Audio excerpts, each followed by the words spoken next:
Hey guys, Jay here, and it looks like PlayStation has announced something really interesting from Marvel's Avengers. And I thought they wouldn't do it, but they actually did. They announced that for Marvel's Avengers in first quarter of 2021, you'll be able to play as Spider-Man, an exclusive character to PlayStation platforms. Sony did release a PlayStation blog to talk more info about Spider-Man's inclusion in Marvel's Avengers, but didn't really talk about much or even have a model to show, just that they're working on it right now and that they will be adding some stuff later on to show their progress and what his suit's gonna be like. If you guys are worried about his suit, it seems that Crystal Dynamics is going to take nods from Steve Ditko and John Romita Sr. into consideration on what his amazing suit may look like. So if you know about Ditko's original design for the suit or John Romita Sr.'s redesign, then he's gonna look a little bit like that, a little more futuristic. So you might look towards the Avengers basic suits as a reference to what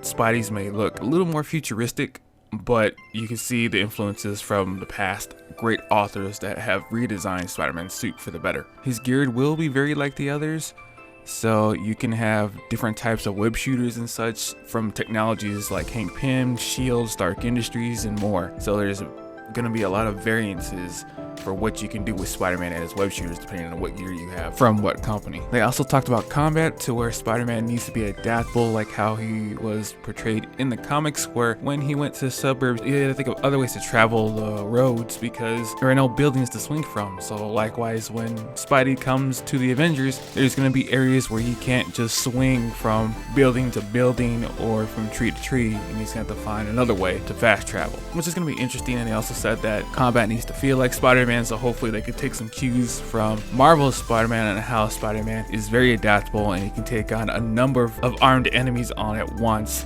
instead of being relegated to like a support role because he can't do enough damage and he's basically like a glass cannon, because he is pretty sturdy. Now lastly, let's talk about console exclusivity, where Spider-Man is only coming to PlayStation consoles. I'm sorry to say that it's just business, and it has happened before with other games like Tony Hawk Pro Skater 3 and Soul Calibur 2 as some examples. Crystal Dynamics did not say if this is a timed console exclusive or a full-time console exclusive on the character Spider-Man. My bet it's going to be a timed console exclusive, so I think Spider-Man will probably be console exclusive for about a year. But let me know in the comments below, what are your thoughts on Crystal Dynamics and Sony announcing that Spider-Man will be on the Avengers roster in first quarter 2021.